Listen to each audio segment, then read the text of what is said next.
Bienvenue sur Africa 24 pour cette nouvelle édition du Non-Stop Info. Au sommaire de l'actualité. Le chef d'État Paul Kagame chargé de réformer l'Union africaine. Il s'est entouré de 9 experts pour y parvenir. Un comité qui rendra ses travaux lors du prochain sommet de l'institution panafricaine. Lancement de la fondation Fotso Maptué, initiée par la Camerounaise Christelle Nadia Fotso. Elle vise à accompagner la jeunesse africaine dans la création d'entreprises. Et la mendicité infantile, un fléau qui mine la Guinée, notamment pour en venir à bout. Une ONG aide à la scolarisation des enfants les plus défavorisés.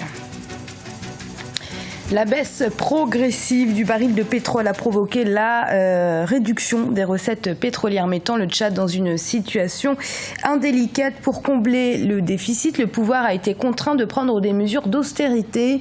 Dernière en date, la suppression des avantages accordés aux anciens premiers ministres. Au total, chaque année, le pays déboursait en ce sens 216 millions de francs CFA. L'Union africaine a choisi, ce sera le président Paul Kagame qui mènera les consultations en vue de réformer son institution et la rendre ainsi plus efficace. Le chef d'État s'est entouré de 9 personnalités pour conduire les travaux, parmi lesquels Donald Kaberuka, économiste et ancien directeur de la BAD, la Banque africaine de développement. C'est un sujet de Mélina Bokassa. Le président Paul Kagame s'entoure d'une équipe de 9 experts pour réformer l'Union africaine. Ces personnalités, économistes, politiques ou hommes d'affaires du continent, doivent d'ailleurs se réunir le 31 octobre 2016 à Kigali, au Rwanda. La réforme de l'Union africaine est une nécessité parce que l'Union africaine est en fait une union géographique. Ça veut dire que pour être membre de l'Union africaine, il faut juste être du continent. Il n'y a pas de trait de convergence, il n'y a absolument rien.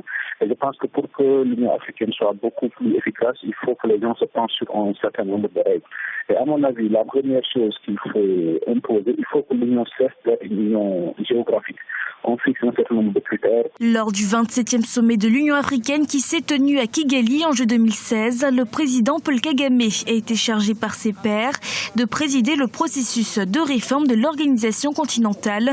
Le but étant de transformer l'Union africaine en une institution plus efficace et plus autonome. Sur le plan politique, il y a encore beaucoup de choses à faire.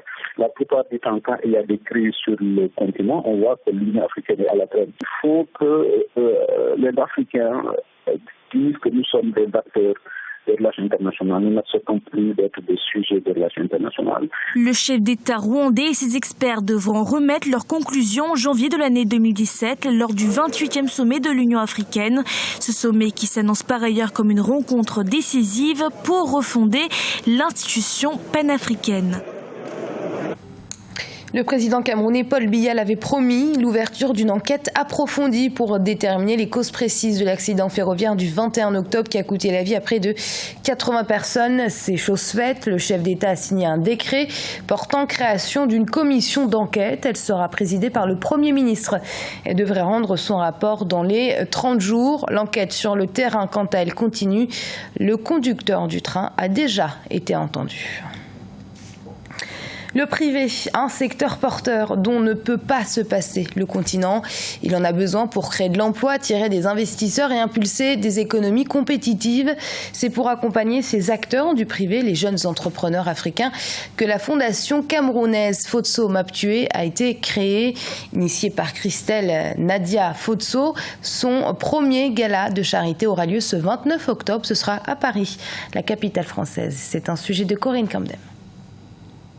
Soutenir l'entrepreneuriat en Afrique. Tel est le principal objectif de la fondation Fotso Maptué. Créée en avril 2016 par Christelle Nadia Fotso, son lancement se fera ce samedi 29 octobre à l'occasion d'un gala de charité qui se tiendra au Petit Palais à Paris. La fondation a choisi de concentrer son action sur 3 axes représentatifs de la vie et des accomplissements de Victor Fotso, l'homme d'affaires camerounais. L'éducation, la culture et l'entrepreneuriat. Ce gala sera également dédié à la célébration de ses 90 ans. Mon père, Victor Fotso, est un homme qui a 90 ans et qu'il a fait des choses, c'est un philanthrope, c'est un maire, exceptionnel. Je pense que voilà, et qu'il fallait absolument que, pour lui rendre hommage, et je pense aussi à sa génération, parce que je pense qu'il fait partie d'une génération d'Africains exceptionnels, il fallait qu'on crée quelque chose qui continue ce qu'il fait déjà. qui professionnalisent ça et qui nous permettent de traverser les frontières camerounaises et d'avoir un message fort sur le secteur privé, l'entrepreneuriat, l'éducation et la culture. Donc c'est juste ça. Je pense que mon père, il a toujours fait ce qu'on va faire en fait. Mais on va le professionnaliser, on va vraiment faire que son action entre véritablement dans le 21e siècle. La fondation Fotso Maptué veut créer d'autres hommes d'affaires talentueux en Afrique à l'image de Victor Fotso. Pour y parvenir, elle envisage de participer à la création d'une compétition de start-up créée uniquement par des Africains. Elle a également créé le prix Fotso Victor de l'excellence qui sera remis tous les 2 ans à partir de 2016 à une personnalité dont l'action a un impact dans l'un des 3 principaux domaines d'action de la fondation. Il y a tellement de gens qui font de très très belles choses. Il suffit juste d'aller sur le terrain. On va d'abord aller sur le terrain, de voir ce qui se fait et d'écouter les besoins des gens, de voir un peu comment on peut les aider. Le but, c'est d'aider, de faire en sorte que les leçons de mon père et tout ce qu'on va pouvoir fédérer autour de nous soient utilisés justement à ces fins-là. Mettre en lumière de nouvelles personnes, des jeunes entrepreneurs, des gens qui font des choses exceptionnelles, sans vraiment de reconnaissance. C'est le but de la fondation. La fondation Fotso Maptué a été créée pour apporter son soutien au développement du secteur privé au Cameroun, mais également en Afrique. Grâce à cette plateforme, Christelle Nadia Fotso entend donner une nouvelle impulsion à l'action philanthropique menée par son père, Victor Fotso. La réduction de la pauvreté, c'est l'un des objectifs de développement durable, certainement celui à remplir en priorité. Et les États dans cette lutte contre la pauvreté sont accompagnés par des ONG. C'est le cas en Guinée par exemple, où ces organisations travaillent pour éradiquer la mendicité infantile. Reportage de notre correspondant Emmanuel Milimono. Il est midi, les petites Oumuawa et Mariama Djoulde rentrent de l'école. Un rêve pour la plupart des enfants de leur classe sociale. Ici, à la Cité de Solidarité de Conakry, une bonne éducation pour les enfants est un luxe que ne peuvent s'offrir tous les parents. Ce rêve, c'est l'ONG Love and Care to Children qui le réalise pour une dizaine d'enfants de ces milieux. Ils fréquentent les plus grandes écoles de la capitale et sont pris en charge jusqu'à la fin de leurs études universitaires. L'ONG prend entièrement en charge ma fille. Nous en sommes très contents car ni les frais de scolarité, ni les frais de santé, encore moins les fournitures scolaires, ne sont à notre charge désormais. C'est vraiment formidable pour nous. Même ces frais de cantine sont assurés parce que nous n'en avons pas les moyens. L'école Mariama Djoulde, c'est la grande école.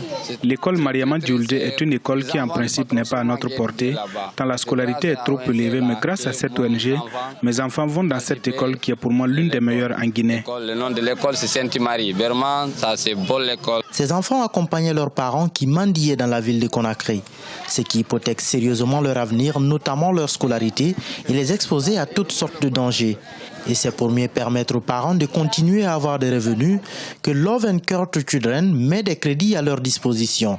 L'objectif étant d'assurer la continuité de la scolarité des enfants. En 2014, nous avons demandé à certains d'entre eux est-ce qu'ils avaient pour envie d'entreprendre des activités génératrices de revenus.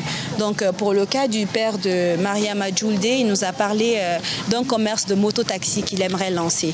Donc nous avons mis des fonds à disposition, nous lui avons trouvé une moto afin de pouvoir vraiment lancer ce commerce-là et de les aider dans les dépenses du quotidien. Comme Oumuawa et Mariama Djoulde, une dizaine d'enfants obtiennent une sorte d'assurance pour leur avenir.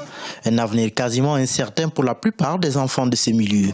Leurs frais de santé et de nourriture sont totalement pris en charge par l'ONG. Leur nombre sera croissant car chaque 2 ans, 5 nouveaux enfants rejoignent le groupe. De quoi soulager des parents qui manquent de revenus pour assurer la scolarisation de leurs enfants. Et ce journal a été préparé par l'ensemble de la rédaction. Merci de l'avoir suivi. Restez sur Africa 24. Dans un instant, une nouvelle édition de l'information.